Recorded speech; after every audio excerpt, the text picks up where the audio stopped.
Bravo. Quel Parisien voulez-vous... Alors, quel joueur voulez-vous distinguer ce soir? Et là, vous Parisien. Non, mais quel Parisien? Quel Moi, Parisien? j'étais parti sur le Parisien. Unai Simon. C'est Unai Simon, ouais. Donc, quel Parisien voulez-vous distinguer ce soir? On y va, mes petits. Sébastien, vous Je trouve ça venez de... très difficile. Ouais, mais... On pense au MVP, mais du coup, Non. Quelqu'un distingué. j'ai compris. On va Encouragement. parler de Safonov. Alors. Safonov? Ah oui, mais vous avez un débat après. C'est pas grave, après on le notera, Safonov. Ne vous inquiétez pas. Vous savez, on va trouver des questions, on va trouver quelque chose d'intéressant. D'accord, mais pas il y a quelque chose à dire. Mais j'ai quand même Jérôme Alonso, vous me dites le Ça Parisien. sera un vous débat le dites intéressant, mais je mets Zahir Emery pour ce match. Warren, Zahir, Emery, T'as lu ce qu'il y avait dans la rivière. l'arrière droit, Hugo Guillemet, arrêtez de chambrer. Dites-moi votre Parisien que vous avez envie de distinguer. Eh ben, j'ai envie de distinguer Nuno Mendes. Nuno Mendes. Ah, il a joué ce soir? Confus. Laure Le Pailleur?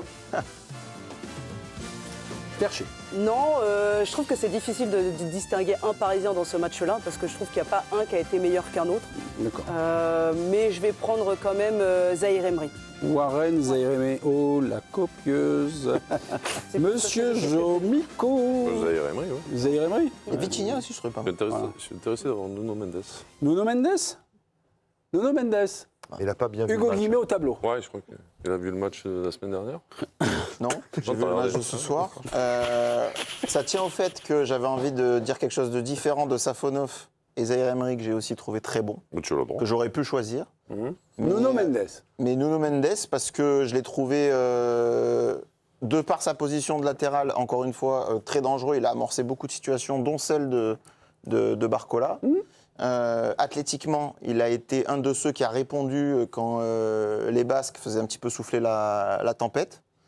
Donc pour tout ça, j'ai trouvé qu'il a fait un bon match. C'est pas un match fantastique, Non. mais c'est un match au niveau de Zahir Emery ou de Safonov ou de Vitinha, que j'ai aussi trouvé bon, un match à 6. Esquissé, et c'est normal puisqu'il a eu une grosse entorse du genou contre le Bayern. Il est revenu la semaine dernière, il a une alerte, il était absent Il n'a pas contre joué au Rennes. championnat. Ouais. Il ne s'est pas entraîné. Enfin bref, la décision de le titulariser a été prise aujourd'hui par Luis Enrique.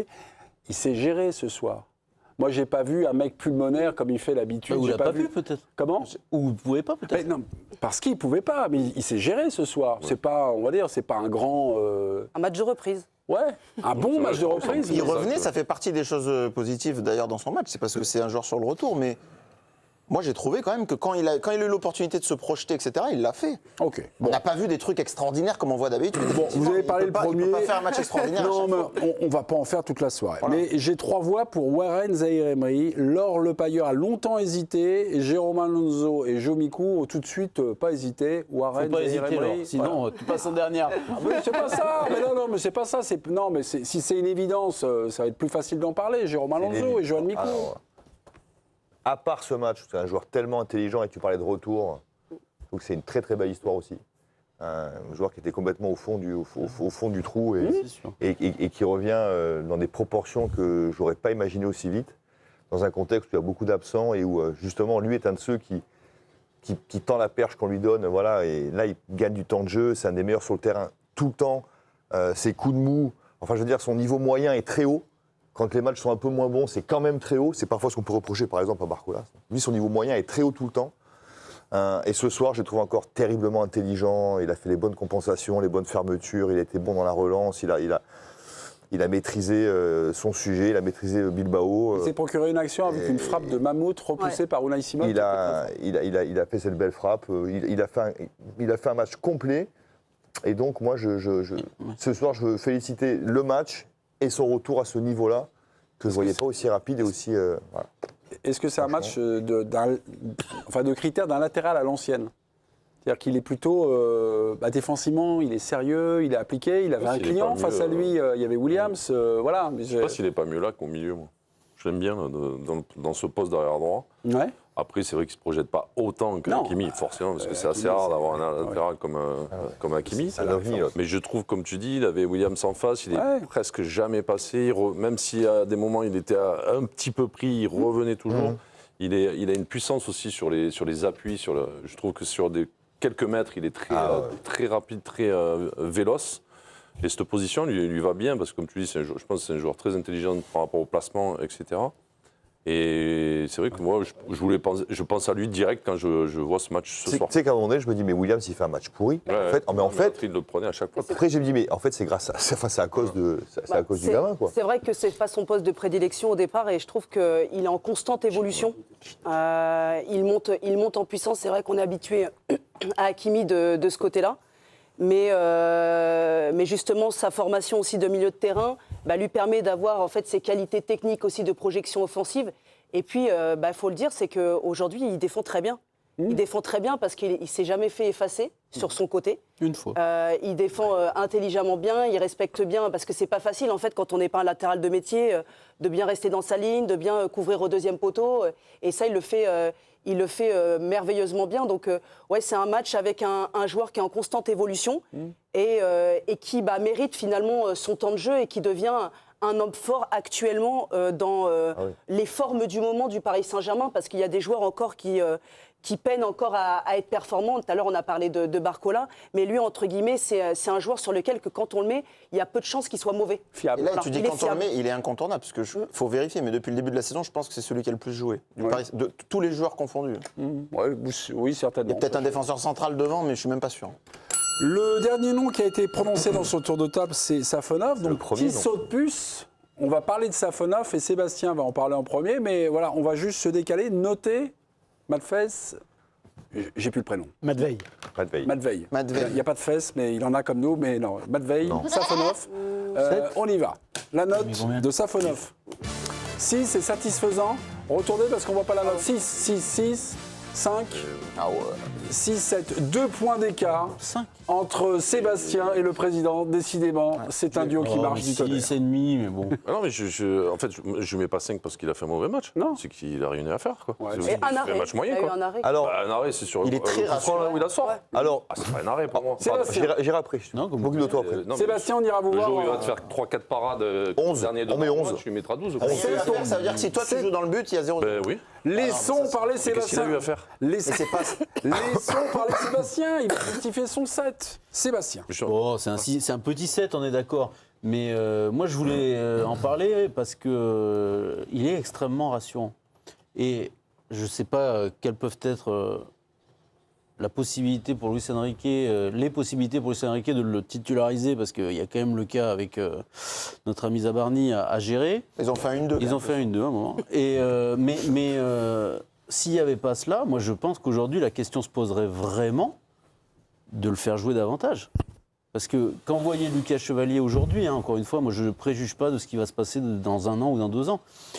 Safonov est plus rassurant. Alors il a joué que 2 matchs, vous me direz. Mais sur les 2 matchs, il a été excellent une fois, Rennes. et là, extrêmement rassurant. Je trouve qu'il dégage quelque chose que ne dégage pas pour l'instant Lucas Chevalier. Et par contre, l'année dernière, c'est vrai que c'était pas comme ça. Hein. Non. Il était beaucoup moins Mais dans performant. quoi tu le vois rassurant ce soir? Et moi, je trouve que dans son jeu au pied, dans les quelques sorties qu'il a dû réaliser, l'arrêt qu'il a dû réaliser, je trouve qu'il C'est un arrêt, quoi. et je trouve qu'il dégage. C'est encore Je trouve qu'il dégage quelque chose qui rassure l'équipe par rapport à Lucas Chevalier. Je trouve que, bizarrement, Lucas Chevalier, alors qu'il est grand, Lucas Chevalier, t'as l'impression qu'il est tout petit en ce moment. Non, mais Et du coup, je voulais parler de lui parce que je trouve que lui, au contraire, dans son attitude, il dégage de la sérénité. En ce moment. Non, mais, Donnez la parole. à la limite, ça peut être une analyse générale. Et je te rejoins plutôt sur les matchs de Ligue des Champions sur Chevalier. Est-ce que ça vaut un 7? Mais bon, c'est ça. Là, on note son match, quoi. 6,5. Non, mais son match, c'est de ce soir. Et regarde, tu vois un arrêt. Johan 5,5. Il met 7, il dit 6,5 pensif. Voilà, bon, c'est Là, mais J'assume pas, quoi. Je vois un arrêt. Et l'arrêt, c'est mais encore 5 3 excentrés, quoi. non, mais Jo, C'est pas que faire des arrêts. Non, mais Jo, Regardez, c'est pas que faire des Jo, arrêts, non D'accord. C'est le 11e jour. je compte même pas Oui, cet mais je arrêt. vois pas beaucoup de centres où il sort. Non, mais- Et les mecs, silence, juste on pour a un répondre. gardien. Un vieux ou là. Oh, ça débat. Qu'est-ce qu'il y a? Non, Très mais vieux. Ouais, ça fait 2 minutes que j'attends Jérôme. Non, mais là. je vais faire vite parce que le non, match, faites pas vite, là, prenez le temps. le match 5, c'est genre tu gagnes 7-0 et le mec touche pas un ballon. Pour moi, ça c'est 5. Le 6, c'est que il était beaucoup sollicité au pied. Il n'a pas fait d'erreur, il n'a pas fait de mauvaise relance.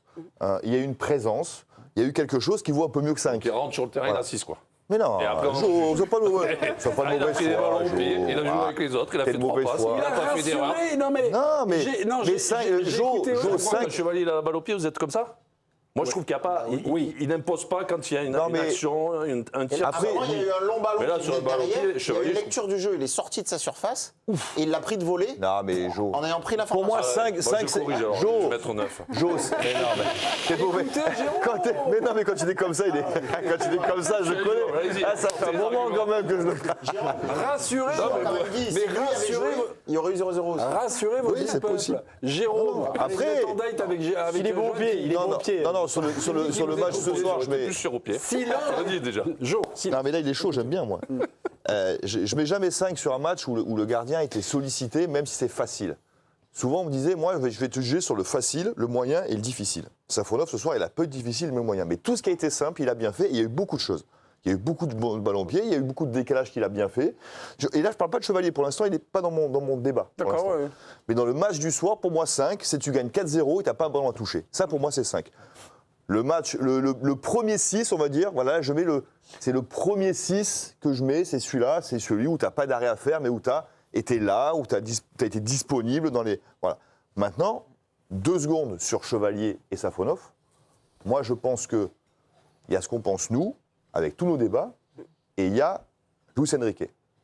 Luis Enrique, il a quand même fait un gros move cet été, en dégageant, parce qu'il n'y a pas d'autre mot, Donnarumma, qui était à l'époque l'un des meilleurs gardiens du monde, qui vient de te ramener quasiment avec des champions, pour un projet, pour un gardien qui, je pense, est moins fort, mais où lui voyait un projet, une évolution dans son jeu. Donc si demain, il dégage Lucas pour mettre Safonov, il renie un choix qui a été un choix extrêmement risqué et fort cet été. Donc je ne vois pas, en l'état actuel des choses, même Safonov, je trouve, et là je suis d'accord 100% avec toi, a fait un très bon match, enfin était très bon 2 fois. Pour l'instant, je ne pense pas qu'à terme, la place de Lucas soit menacée. Monsieur Tarago, est-ce que vous avez eu la réponse à vos questions, à votre intervention? Ça devient très bon à la fin de la séquence est très bonne. Ce soir, il était très bon. La séquence est très bonne. Moi, j'ai pas dit que Chevalier allait perdre sa place. Non. Mais J'ai dit il que vous normalement, explique que ça va être doute. difficile pour Luis Enrique d'installer Safonov vu ce qui s'est passé l'été dernier. C'est bon, c'est pas lui qui Normalement, la question devrait se poser. C'est-à-dire que sportivement, tu peux te poser la question. Après, si on me dit que c'est un pari sur 1 an, 2 ans, je l'entends. Je trouve qu'à Paris, dans un club comme Paris, on peut en discuter, mais je l'entends. On est tous d'accord avec toi. Ben non, parce que par rapport à ça, vous ne pensez pas qu'il pourrait être en danger. Moi, je pense qu'à Paris, si tu te fais éliminer en 8e de finale sur une boulette de Chevalier, je ne lui souhaite pas. On peut en parler, quoi. Et on pourra dire à ce moment-là, ah ouais, mais quand même, Safonov, il aurait mérité sa chance. Je pense pas qu'il soit en danger tout de suite parce que Luis pour ça Enrique, que je suis il a gagné le droit de se donner du temps. Et il pourrait recevoir... Ça se perd à un moment, l'immunité. Non, mais il pourrait recevoir la pression et ressentir la pression un peu de l'extérieur si Chevalier enchaîne les boulettes et si Safonov, à chaque fois qu'il joue, il fait une clean sheet ou il fait des bons matchs. Mais comme tu l'as dit, Jérôme, je pense vraiment que Luis Enrique va laisser beaucoup de temps à Chevalier pour la bonne et simple raison que c'est son choix. Giovanni Castaldi, on va partir en pub juste avant. Une dernière impression, match de Safonov vu du stade et puis une information sur Marquinhos qui est sorti à la pause, qui a pris un sacré coup par un méchant joueur basque. Alors visiblement c'est pas le coup, Mémé, il est passé en zone mixte, il s'est arrêté, il a dit qu'il souffrait des adducteurs, il a ressenti une douleur, donc affaire à suivre. Juste dire sur le ressenti au stade, je rejoins un peu Sébastien sur le côté très serein. J'ai trouvé qu'il dégageait beaucoup d'assurance, mais pour moi la place de Chevalier est pas menacée. Je voulais vous féliciter, Mémé, sur le ressenti de Nuno Mendes. Je l'ai trouvé aussi en gestion ce soir. Je sais pas quel match a vu Hugo de Nuno Mendes, mais c'était sans doute celui d'il y a 15 jours parce que ce soir il a été très moyen.